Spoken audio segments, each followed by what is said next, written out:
Como o Erlon disse, este é o último culto do ano de 2019.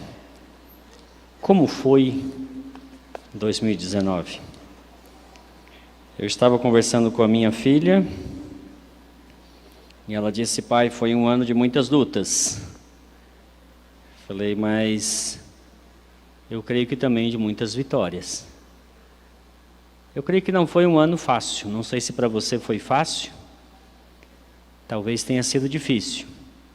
Mas só o fato de você estar aqui já é algo maravilhoso. Saber que nós estamos sobrevivendo. Às vezes não como gostaríamos, né? Às vezes queríamos estar melhores ou ter realizado mais. Como diz uma canção, amado mais, abraçado mais, reclamado menos, não é verdade? E agradecido mais. Abre sua Bíblia no livro do Eclesiastes. Eu creio que este livro é um livro excelente para a gente fechar o ano. Eu, no ano de 2015, fiz 16 estudos no livro de Eclesiastes. Como os meus estudos são muito técnicos, eu não os recomendo. Por isso eu gostaria de recomendar a você, se você gostaria de ler um bom livro, eu recomendaria que você lesse o livro do pastor Ed René Kivitz, chamado O Livro Mais Mal-Humorado da Bíblia. É uma excelente indicação, se quiser anotar aí. Ele faz 13 estudos no livro de Eclesiastes, são estudos bem interessantes. Vale a pena ser lido. É uma excelente indicação literária para você que gosta de ler. Aliás, uma boa resolução para o ano de 2020 é ler mais, né? Gostaria muito que vocês lessem mais. Isso é muito bom até para a gente afinar o discurso aqui, quando nós estamos conversando. Eclesiastes capítulo 11. Nós vamos ler apenas Eclesiastes 12. Nós vamos ler os dois últimos versículos. Eclesiastes 12, o versículo 13 e 14. Olha lá, o Erlon colocou ali. O Erlon, depois vai pedir uma porcentagem para o Ed, né? Que olha lá, propaganda. Então este é o livro. A capa eu achei fantástica, né? Um limão, o livro mais mal-humorado da Bíblia. É excelente, eu recomendo a leitura para vocês.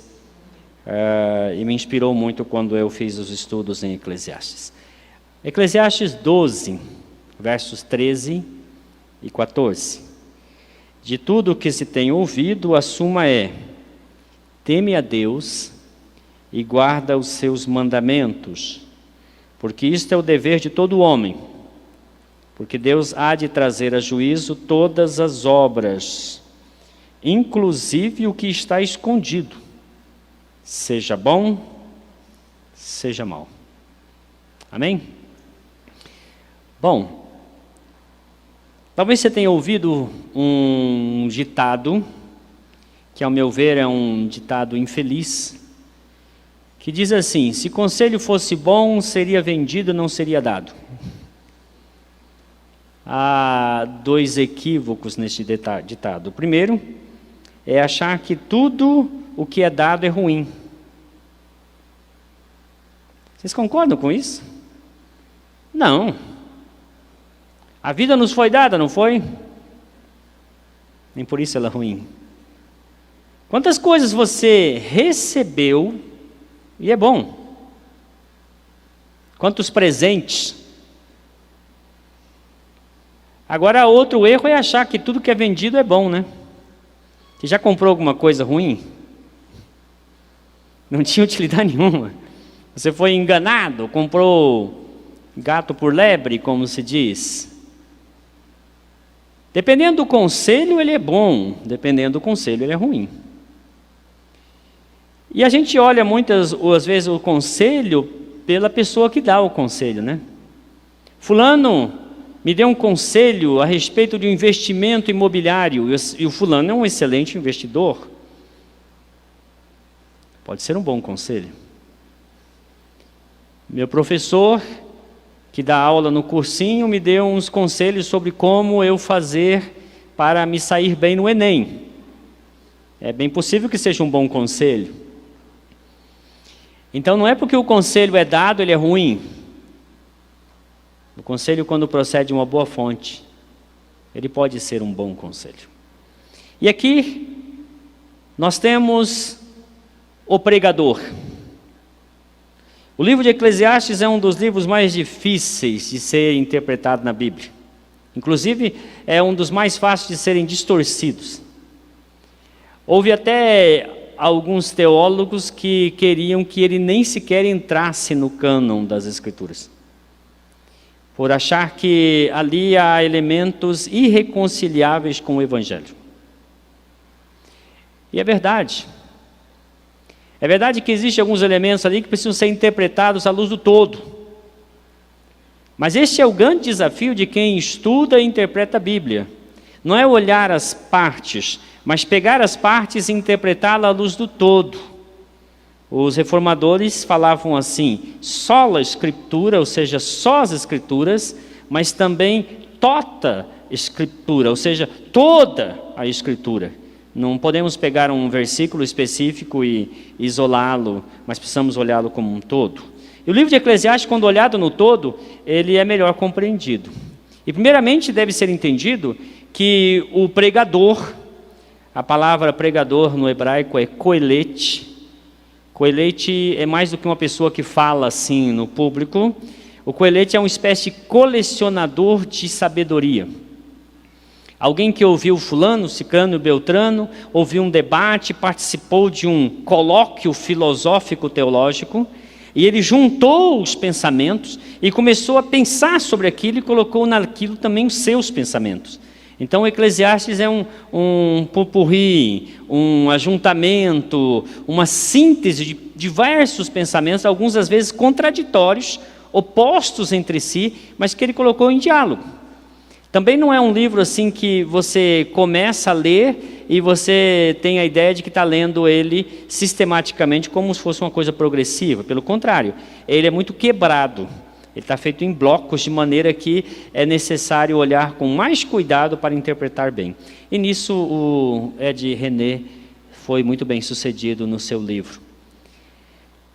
O coelete, ele tem uma identidade obscura. Embora tradicionalmente o livro seja atribuído a Salomão, muitos intérpretes acham que não foi Salomão quem o escreveu, porque muitas palavras aqui presentes não eram termos comuns a Salomão. Salomão viveu no século X a.C. E algumas palavras usadas aqui pelo coelete, pelo pregador, são palavras que são introduzidas no hebraico a partir da convivência que eles tiveram com os persas, e também pela influência dos gregos, o chamado período helenista, que começou no século IV a.C. e se estendeu até o século I depois de Cristo. Então, por causa dessas presenças, muitos estudiosos acham que este homem compôs este livro, e que foi um homem só que compôs o Eclesiastes, e fez isso por volta do século II ou III a.C. Quanto a isso, são coisas que é importante deixar claro desde já. O conteúdo do livro não é um conteúdo muito simples de lidar, mas o autor, desde do começo, deixa claro: o objeto da consideração dele é a vida debaixo do sol. Ele não está falando da vida eterna, ele não se preocupa com a vida depois da vida. A preocupação dele é esse curso de vida do homem debaixo do sol. Por isso ele diz assim: eu considerei as coisas debaixo do sol vaidade. Porque um dos ensinamentos básicos do Eclesiastes é: se você somar toda a vida de um homem e esse saldo for positivo, a morte zera tudo. Entendeu o raciocínio que ele está querendo dizer? Ah, eu fiz muitas coisas, morreu, acabou. A morte é como se fosse game over, acabou o jogo. Não importa quanto você venceu neste jogo, houve um game over, acabou. Você pode recomeçar, mas aí é outra história.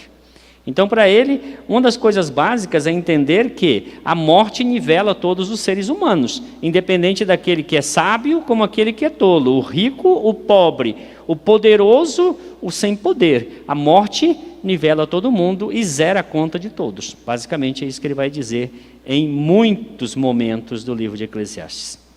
Porém, existe uma coisa que ele diz e que coloca ele fora de qualquer cogitação como um ateu. O Coelete não é ateu.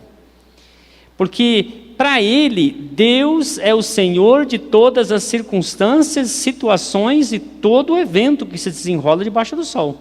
Então, as coisas que acontecem debaixo do sol não estão aí aleatórias. Deus está por trás de tudo isso. E, consequentemente, ao homem não cabe entender os caminhos de Deus. O homem pode até perguntar sobre, será que há alguma vida após a morte ou coisa parecida? Mas a resposta está em Deus e não nele. Consequentemente, o que cabe ao homem, segundo ele, viver a vida que Deus lhe dá. E vivê-la de maneira sábia. Para que o viver não se torne um grande enfado maior do que já é. No fundo ele está dizendo assim, gente, vocês terão dificuldades na vida. Mas não seja você o fator maior de dificuldade na sua vida. Entende a diferença? Ah, eu pisei num prego. Bem, acontece, quem nunca pisou num prego? Agora, ser você o que coloca o prego e pisa em cima do prego, aí é tolice. Cair num buraco. Mas quem cavou esse buraco? Fui eu que cavei o buraco e eu mesmo caí no buraco. Ele está dizendo, você é um tolo. Cara, a vida já é difícil, você está tornando a sua vida mais difícil pelos seus erros, seus equívocos, sua falta de raciocínio. Você não reflete sobre a vida e aí a vida vem e atropela você? Ele está dizendo, acorda, preste atenção. A sua vida pode ser mais feliz se você não for a causa das suas infelicidades.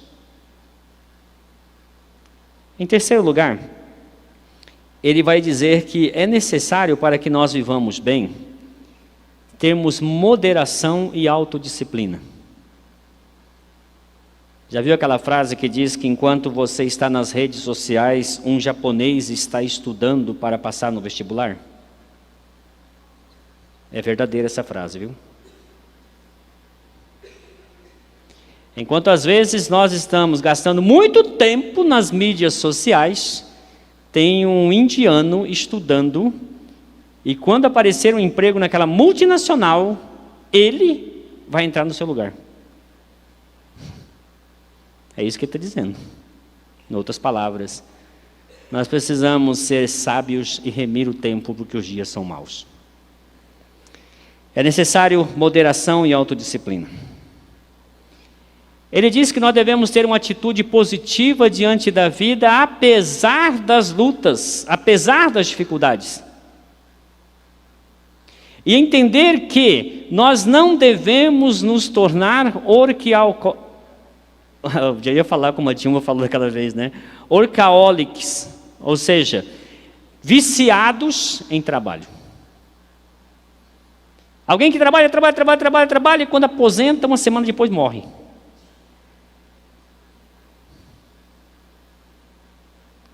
Ele falou, isso é pior do que um natimorto. Um natimorto não viveu.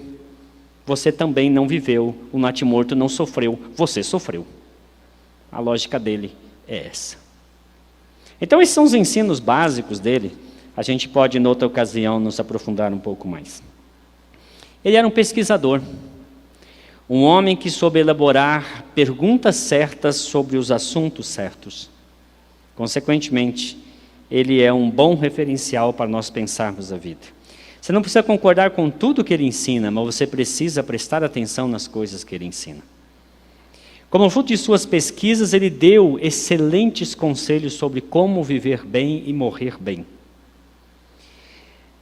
Não vou me ater aos muitos conselhos, mas eu quero me ater a 5 deles.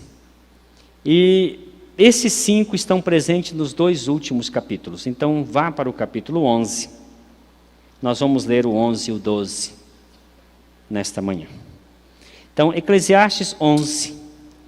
Quero dar a vocês,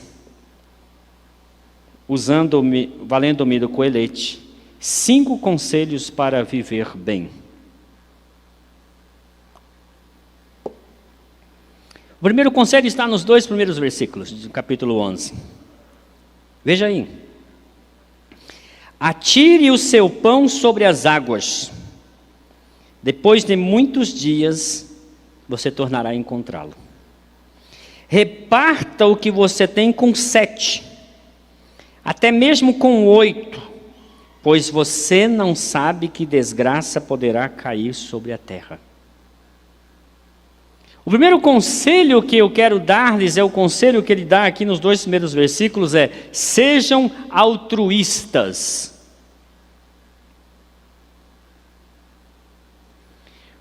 Hoje, em muitos lugares, as pessoas estão em busca de felicidade. Livros e mais livros são publicados. Como ser feliz. Hoje os pensadores da moda, Leandro Carnal, Sérgio Cortella e outros como Pondé, falam sobre felicidade. E eles estão muito felizes, porque eles recebem um cachê bom para isso. Mas e os ouvintes? Será que os ouvintes entendem mesmo o que envolve? Eu sei que eles falam sobre altruísmo, já ouvi algumas palestras deles. Não os desprezo, pelo contrário, acho que são excelentes pensadores.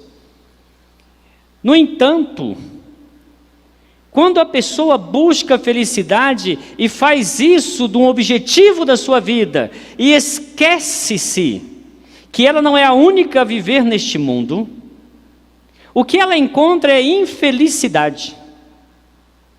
Porque essa busca frenética por ser feliz pode produzir uma grande angústia e resultar em infelicidade cada vez maior. Provérbios 18, versículo 1 diz assim: o solitário,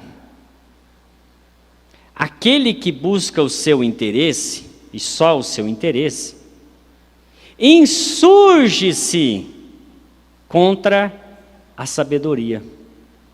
Gostei dessa versão, gostei da versão que você colocou. Se rebela contra a sensatez.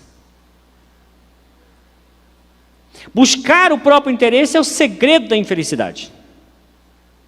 Com isso eu não quero dizer que você não deva cuidar de si, cuide de si. Só que não faça do cuidado de si o único cuidado da sua vida. Viva para as outras pessoas. O segredo da vida é a vida vivida na extensividade. Não tem uma alegria maior do que você se alegrar da alegria do outro, sabendo que você fez parte daquilo. De você olhar uma criança feliz porque você a presenteou. De você perceber seus filhos conquistando coisas na vida que você sabe o preço que você pagou para que eles conquistassem. Não tem alegria maior do que essa. A realização pessoal está ligada à realização do outro. Ninguém é uma ilha, gente. Ninguém cresce sozinho. Nós estamos irmanados. Nós estamos conectados. De maneira que eu não serei feliz se vocês também, juntamente comigo, não forem felizes. Caminhando juntos, nós obteremos melhores resultados. E se você começar a pensar unicamente em você, chegará um momento que a única pessoa na face da terra que pensa em você é você mesmo.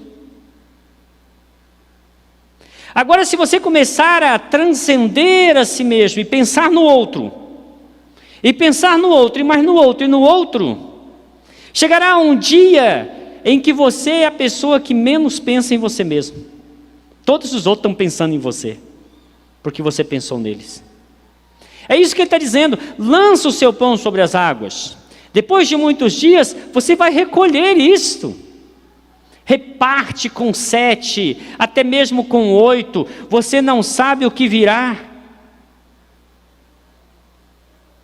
Certo dia, um casal idoso chegou na cidade de Filadélfia, no final do século XIX. E uma tempestade os surpreendeu. E era madrugada. Então eles encostaram num hotelzinho que eles encontraram ali na entrada da cidade. E os hotéis estavam cheios. E aquele casal não tinha onde se hospedar. Chegou naquele hotelzinho e disse assim para o recepcionista: tem um quarto para nós dois? O recepcionista disse: meu bom senhor, todos os quartos estão alugados. Mas eu não posso deixar um casal idoso tão simpático na rua. Quero ceder-lhes o meu quarto. E aquele senhor disse: não, claro que não, é seu quarto.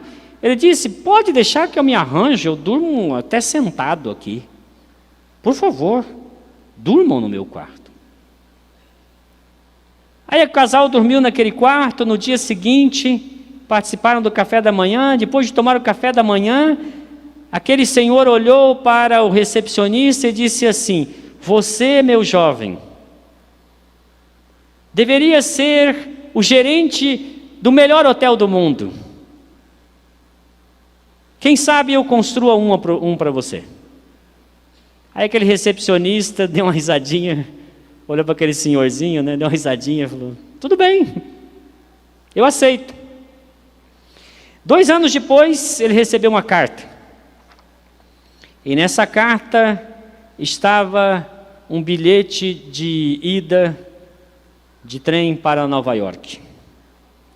Ele chegou em Nova York, o senhor idoso foi recebê-lo na estação e o conduziu para a avenida, a 5ª Avenida com a rua 34. E mostrou para ele um hotel. Nós temos a imagem do hotel, por favor. Esse aí. E falou: jovem, eu construí esse hotel para você. Você está contratado como gerente do Waldorf Astoria de Nova York. Ele disse: o senhor está brincando comigo? Ele falou: não estou brincando não, eu construí para você. Você será o gerente deste hotel, porque eu disse para você que eu ia construir um hotel para você. William Waldorf Astor era um milionário que dormiu na cama do recepcionista. O recepcionista chamava-se George Bolt, o primeiro gerente do Waldorf Astoria de Nova York, que se consagrou como um dos mais luxuosos hotéis do mundo. E este homem morreu trabalhando como gerente deste hotel. Lança o teu pão sobre as águas. Ceda a sua cama. Abra as portas da sua casa. Ajude a todos que precisarem. Deus o recompensará. Será que Jesus era altruísta? 1 João 3,16 diz assim: Deus prova o seu amor para conosco. A prova do seu amor para conosco é que Jesus Cristo deu sua vida por nós. Ele disse: eu sou o bom pastor. O bom pastor dá sua vida pelas ovelhas. Romanos 5,8 diz: Deus prova o seu amor para conosco em que Cristo morreu por nós quando nós éramos ainda pecadores. Será que isso é altruísmo, gente? Vocês conseguem perceber altruísmo nisso aí? O apóstolo Paulo disse: tenham em vocês a mesma atitude que houve em Cristo Jesus. Sendo Deus, abriu mão de suas prerrogativas divinas e assumiu forma humana para te dar salvação. O profeta Isaías, a respeito do Messias, falou: o Espírito do Senhor está sobre mim, e Ele me ungiu para pregar o Evangelho aos pobres, para dar vista aos cegos, para proclamar libertação aos cativos, para restaurar aqueles que estão oprimidos, para anunciar o ano aceitável do Senhor, para consolar os que choram, a fim de que todos se tornem carvalhos de justiça plantados pelo Senhor para a sua glória. Será que Jesus era altruísta? E se Jesus era altruísta, eu sou discípulo de Jesus, como que eu devo viver a minha vida? Voltando a 1 João 3,16 diz: Ele deu sua vida, por isso nós também devemos dar a nossa vida uns pelos outros. Este é o primeiro conselho: sejam altruístas. Segundo conselho, está nos versículos 3 a 6. Eclesiastes 11, 3 a 6. Quando as nuvens estão cheias de água, derramam chuva sobre a terra. Quer uma árvore caia para o sul, quer para o norte, onde cair ficará. Quem fica observando o vento não plantará. Quem fica olhando para as nuvens não colherá. Assim como você não conhece o caminho do vento, nem como o corpo é formado no ventre de uma mulher, também não pode compreender as obras de Deus, o Criador de todas as coisas. Plante de manhã a sua semente, e mesmo ao entardecer não deixe as suas mãos ficarem à toa, pois você não sabe o que acontecerá, se esta ou aquela produzirá, ou se as duas serão igualmente boas.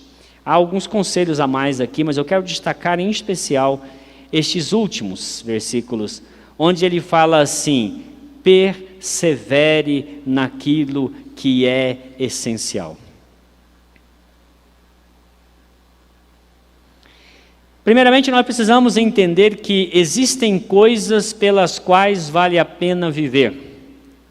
E existem coisas pelas quais não vale a pena viver. Primeiro, precisamos determinar qual a razão pela qual vamos viver.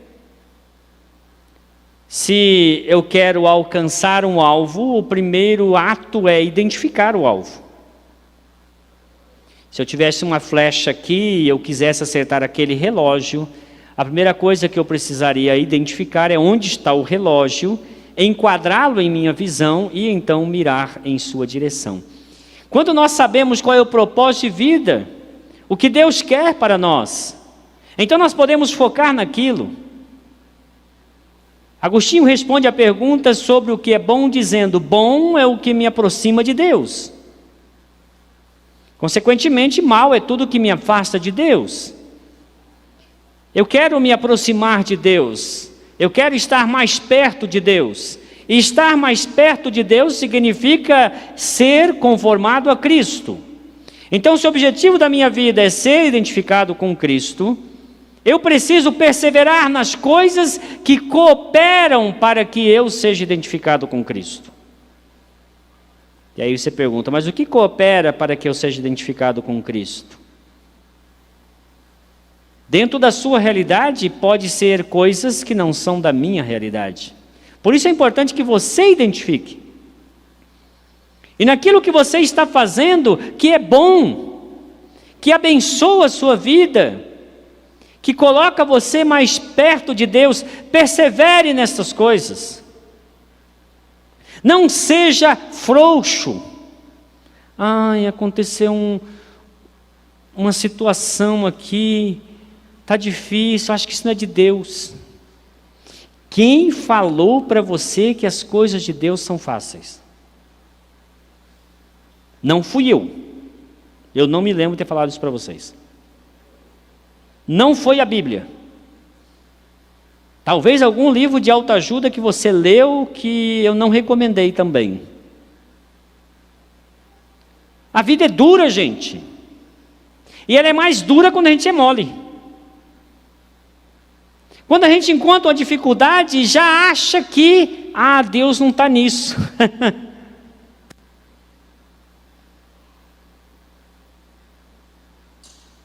Ah, encontramos um mar vermelho, vamos voltar para o Egito. Deus disse para Moisés assim: manda eles marcharem, eu abro o mar. Deus só abre o mar para quem está em marcha, para frente. Nós somos chamados para avançar. Ele diz aqui: se você semeou, não vá para sua casa descansar. Semeia de novo. Você não sabe qual vai brotar. Hoje nós estamos aqui iluminados. Lâmpadas para todos os lados, não é verdade? Thomas Edison foi o inventor da lâmpada. Você sabe quantos materiais ele testou para chegar até a invenção da lâmpada? 6.000. Ele fez mais de 1.200 testes. Sabe quantos deu certo? 1.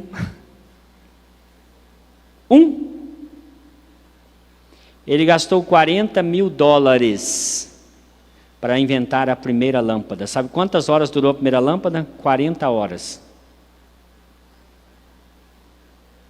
Mas ele conseguiu. Sabe por que ele conseguiu? Porque ele considerou cada fracasso uma vitória. Ah, eu testei aqui com este condutor, não deu certo. Já sei que com esse não adianta. Eu posso pular para o próximo. Ah, eu tentei uma coisa aqui, não deu certo.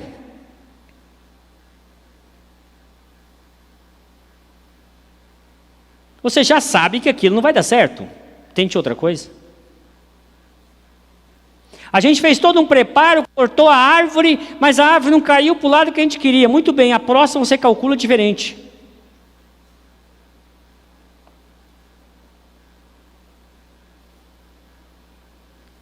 Ah, desisti, não vou mais fazer essas coisas, porque a última vez que eu fiz deu errado. Eu ouço isso na igreja o tempo todo, gente.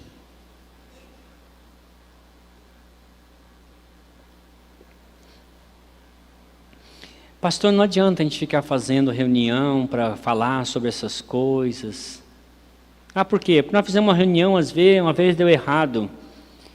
Eu disse, conte-me sobre essa reunião. Gente, eles fizeram a reunião tudo errado. Falei, é claro que ia dar errado, irmão. Vocês programaram para errar. Faz a reunião bem feitinha, vocês vão ver que o resultado é outro. Precisamos aprender com nossos erros. Não é verdade? Ele está dizendo, não dê essa moleza, perseverem. Será que Jesus perseverou? Hebreus capítulo 12, quero até ler esse texto com vocês, porque às vezes as pessoas leem e não prestam atenção. Então vamos ler prestando atenção. Hebreus capítulo 12, os versículos... Falhou aqui? Ok. Hebreus 12, de 1 a 3. Diz assim: portanto também nós, uma vez que estamos rodeados por tão grande nuvem de testemunhas, livremos de tudo que nos atrapalhe, do pecado que nos envolve e corramos com perseverança a corrida que nos é proposta, tendo os olhos fitos em Jesus.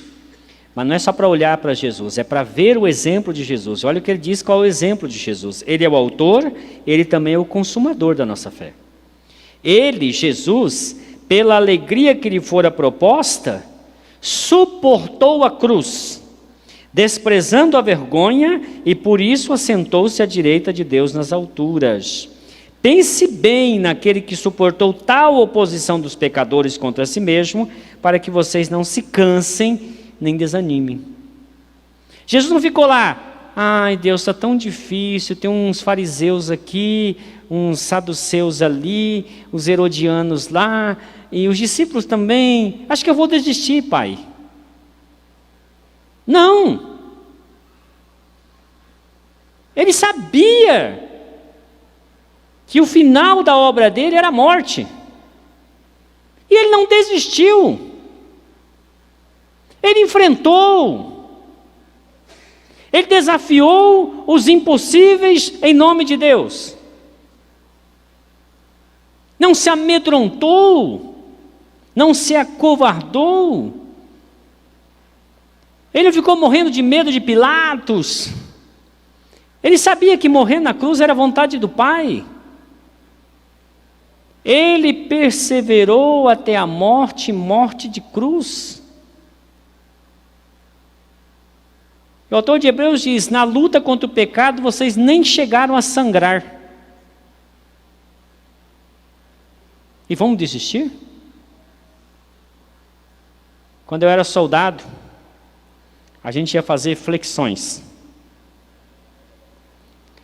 E aí havia um sargento lá, Malinsky, era o nome da criatura. Você vê que quando é coisa traumática a gente não esquece, né? O Malinsky começava: vamos lá pessoal, flexão. Quando a gente via o Malinsky, a gente falava: meu Deus. Ele começava: esse negócio de Brasil acima de tudo, abaixo de nada, é para pagar flexão, tá, gente? Não disseram isso para vocês, mas a ideia é essa, tá? Brasil acima, o cara fica em cima de tudo, abaixo a gente abaixava, de nada. Acima de tudo, abaixo de nada. Entenderam o ditado? É isso. Quando você faz flexão, aí a gente guarda para o resto da vida. Brasil acima de tudo, abaixo de nada, acima de tudo, abaixo de nada. Daqui um pouquinho ele falava 103, 104. Vocês imaginam como estavam os soldados? Imagina como estava o soldado Araújo.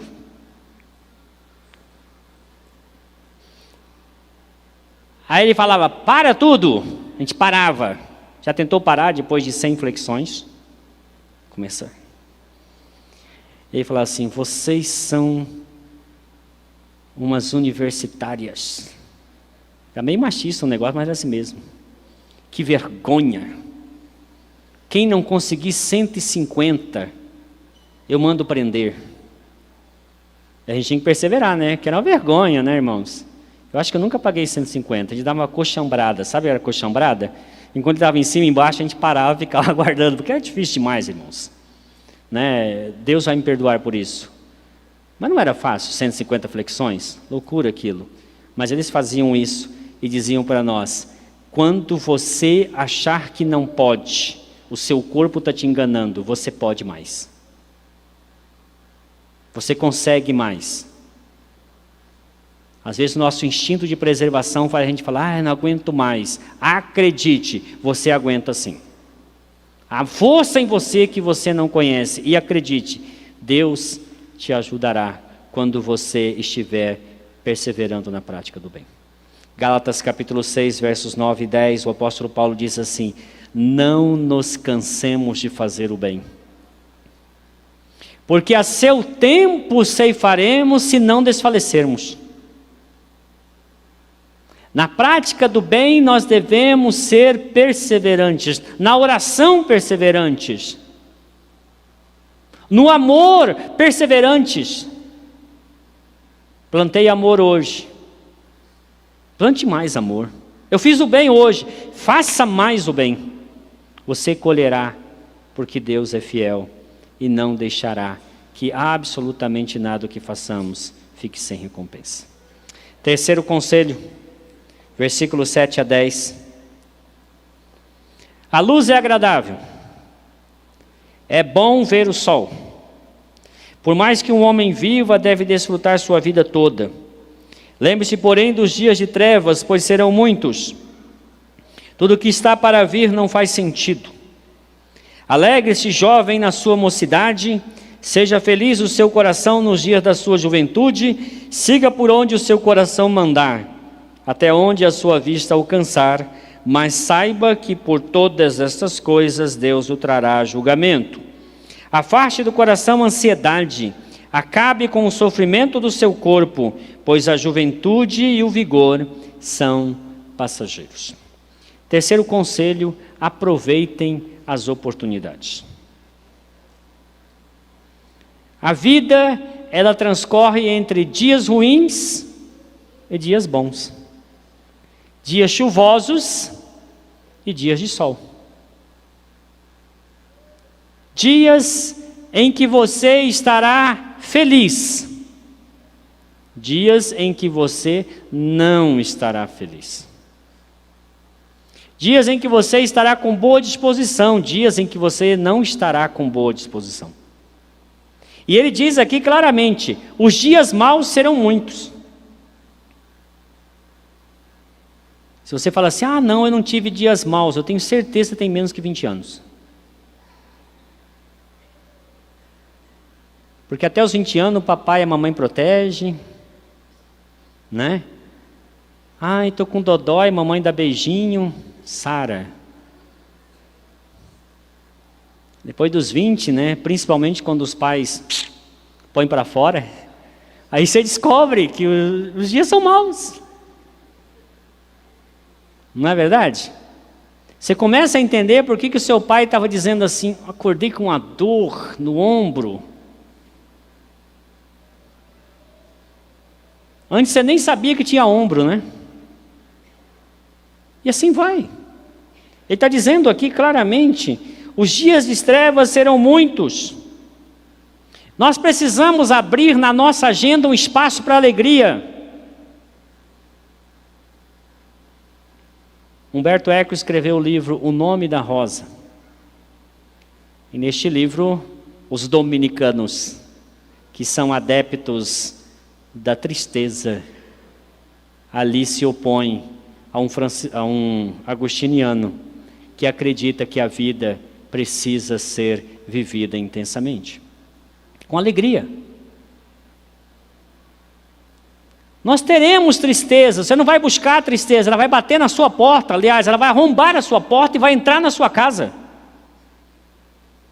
Buscar a infelicidade é tolice.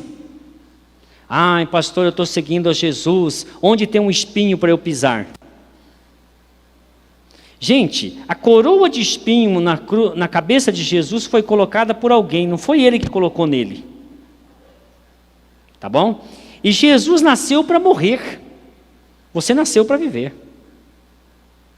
Agora, se você acha que, eu tenho que viver uma vida de martírio, eu tenho que sofrer, você não entendeu o Evangelho. Você pode vir a sofrer por ser um fiel seguidor de Jesus, mas você não tem que ir buscar a infelicidade. Eu vou arrebentar com a minha vida. Bom, aí o problema é seu. Essa não é a vontade de Deus para a sua vida. Eu vou lá e vou desafiar o John Jones. Não é uma boa ideia. Eu vou lá na caixa de abelha dar um chute nelas. Também não é uma boa ideia e eu tenho experiência nisso. Então por que a gente vai buscar dificuldades? Eu conheci um rapaz que ele resolveu tunar o carro dele.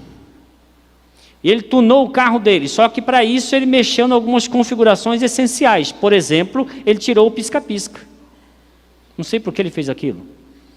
Aí saiu todo feliz, a polícia parou, levou o carro dele. Está fora da conformidade.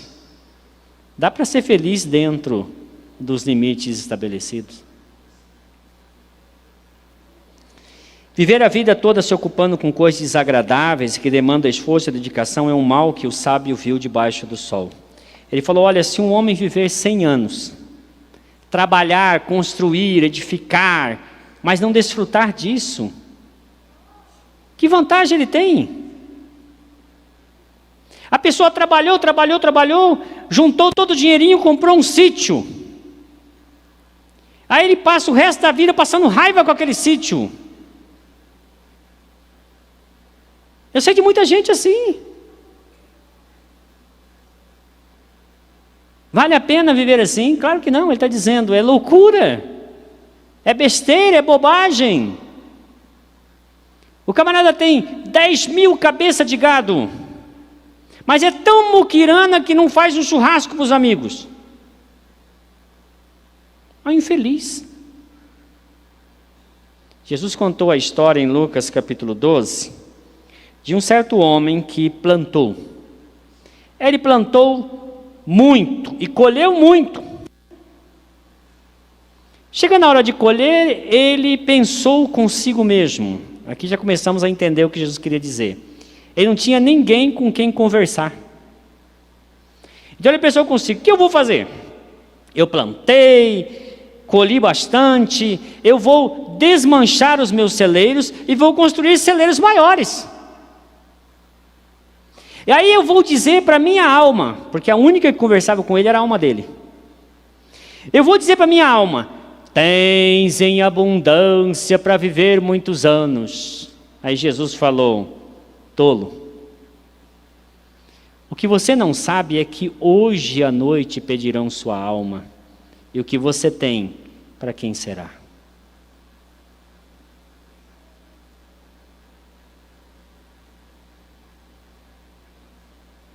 A morte zera a conta. Então, antes da conta ser zerada, nós precisamos sacar algumas coisas dessa conta. Vocês não acham justo? Não fiquem pesarosos. Ah, o ano foi bom, eu consegui um recurso. Eu vou lá para as termas de Goiás passar uns dias com a minha família. Vai sim, Deus te abençoe. E Mauro, pode ir para a praia, desfruta lá, Deus te abençoe, abençoe sua família. Trabalhou bastante, vou dar uma volta de moto com a esposa. Vai sim, desfruta. O que adianta você ter e não poder desfrutar? Uma das coisas mais ridículas que a gente vê é pessoas, às vezes, desculpa a referência, mas na avançada idade, vai para Veneza andar de barco e dorme a viagem toda.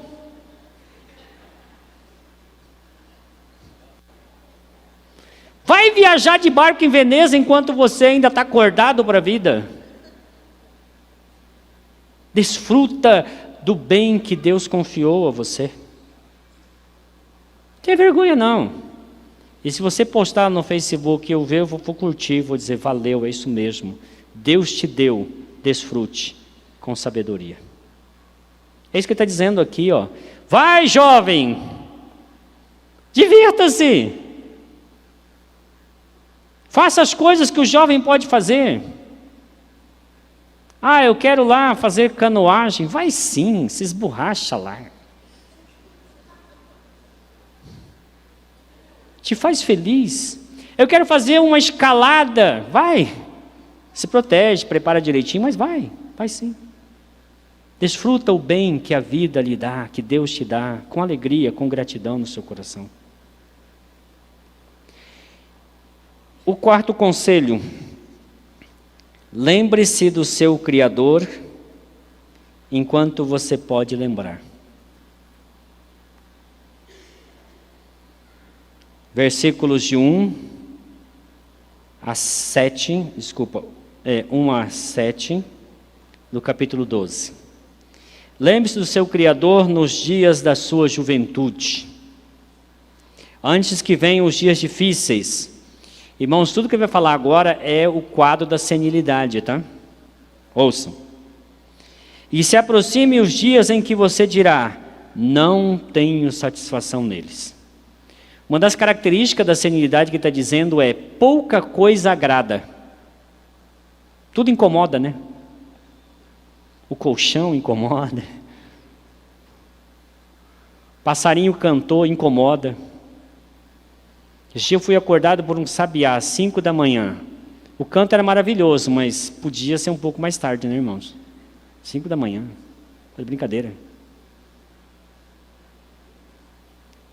Pouca coisa agrada, essa é a realidade da senilidade que ele está dizendo aqui. Antes que você chegue a isso, lembre-se do seu Criador.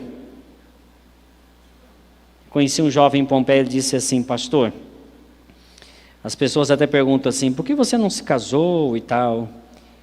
Ele já estava com uma idade de uns 30 e poucos anos. Ele falou assim: pastor, eu coloquei diante de Deus de dedicar a Deus a minha juventude. Com isso eu não estou dizendo para você não casar, tá, irmãos? Você é novo aí, não é essa a questão, mas eu entendi a razão dele.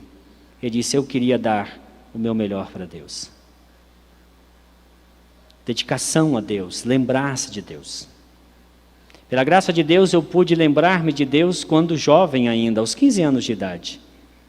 E desde então consagrar a minha vida a Ele. Eu creio que foi a decisão mais sensata que eu fiz na minha vida.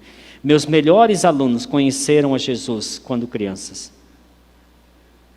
Não tem coisa melhor do que conhecer a Jesus ainda jovem. Antes que se escureçam o sol e a luz, a lua e as estrelas, e as nuvens voltem depois da chuva. Ele está falando de presbiopia. Vocês sabem o que é presbiopia? Vista cansada. Antes que as suas vistas se cansem, lembre-se do seu Criador. Quando os guardas da casa tremerem, esses guardas da casa são os braços. Ele está falando do Parkinson. Ele está falando da fraqueza dos braços. E quando os homens fortes, ele está falando das pernas, caminharem encurvados, a fraqueza das pernas. Quando pararem os moedores, são os dentes, por serem pouco, ele está falando de periodontia. Estou usando termos atuais. Quando a perda de massa óssea implica em perda dos dentes também. Então, enquanto você tem dente, lembre-se do seu Criador. Aqueles que olham pelas janelas enxergarem embaçado. O que ele está falando aqui é da miopia e de outros fatores associados à presbiopia. Quando as portas da rua forem fechadas e diminuir o som da moagem, quando o barulho das aves o fizer despertar, aqui é meu caso, é a perda da audição. Eu fui no otorrino, ele olhou meus olhos e falou, seus olhos eu nem vou comentar. Depois ele olhou a garganta e tudo mais, e quando ele olhou o ouvido, ele falou assim, achei alguma coisa que funciona em você. Falei, que bom, né? Eu ouço bem, graças a Deus. Mas aqui ele está dizendo que um dia você não vai mais ouvir tão bem. E isso faz parte do envelhecimento. Quando você tiver medo de altura, quando eu era menino lá em Campo Grande, eu andava entre os caibros. Meu pai construía, então eu subia no telhado assim, eu andava entre os caibros. Os caibros, viu, irmãos? Hoje não está mais aquela coragem toda, não. Já não tem o equilíbrio que eu tinha antigamente. Estou falando de mim para não falar de vocês, né? Isso aqui é a acrofobia. Quando florir a amendoeira, é o cabelo branco, viu, irmãos? Quando o gafanhoto for um peso e o desejo não se despertar, significa quando você já não tiver mais tanta fome. Aí você come só aquele punhadinho assim, ó. Um McDonald's é demais para você. Isso é um sinal. Lembre-se do Criador antes que um McDonald's seja muito para você. Estou fazendo um paralelo aqui que ele está dizendo. Então, é que você se vai para o seu lar eterno e os planteadores já estão vagueando pelas ruas dizendo, a qualquer momento ele fechará os olhos. Sim, lembre-se do seu Criador antes que se rompa o cordão de prata. É esse fio que passa aqui ó, na sua nuca. É o cordão de prata. Antes que se quebre a taça de ouro e antes que o cântaro se despedace junto às fontes. São figuras de linguagem para a parada do coração, para a parada da respiração. Significa a morte. Lembre-se do seu Criador antes que essas coisas aconteçam na sua vida. Será que eu preciso falar mais alguma coisa? Vamos então para o último conselho? Versos 13 e 14. Tema ao Senhor, o seu Deus, e obedeça os seus mandamentos. Você foi feito para isto. Temer a Deus não é ter medo de Deus, embora envolva temer seu castigo. Se você sabe que existe um cão feroz dentro de um quintal e tem uma placa lá na frente, cão antissocial, você é inteligente o suficiente para não pular o muro, não é? Mal comparando, se você não tem coragem de desafiar um cão que tem um poder de estrucidar você, acredite, você seria muito mais tolo se você resolvesse andar em rota de colisão com Deus. Deus é um bom amigo e um péssimo inimigo.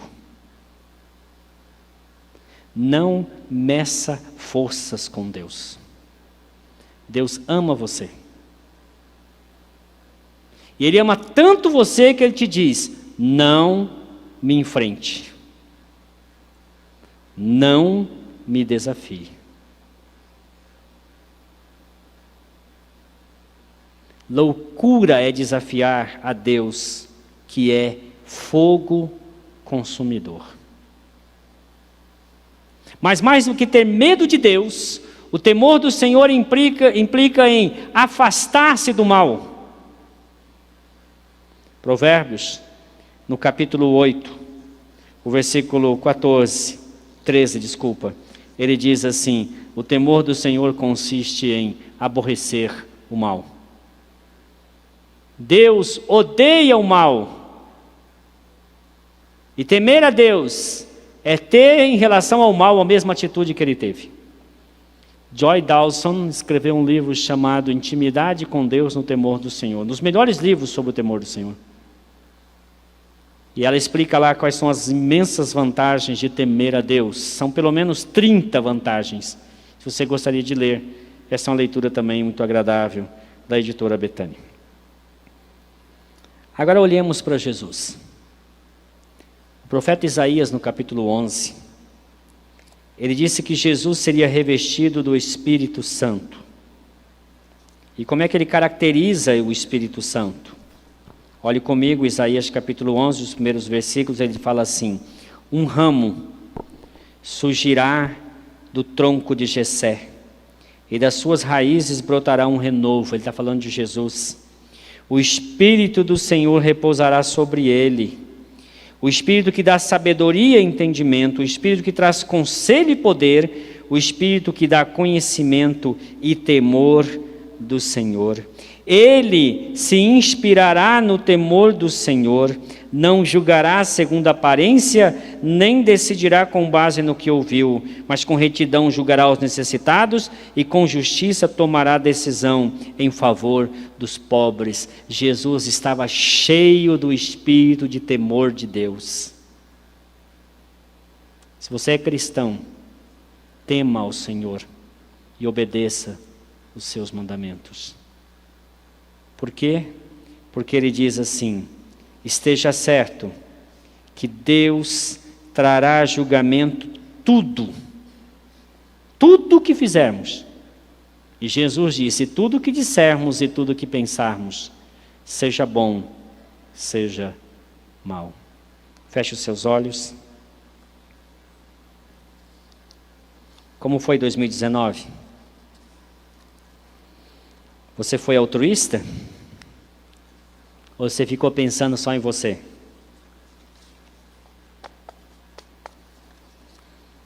Quantas coisas você desistiu de fazer em 2019? Coisas boas. Por quê? Será que não está na hora de retomar essas coisas boas que você desistiu porque achou que era difícil? Persevere.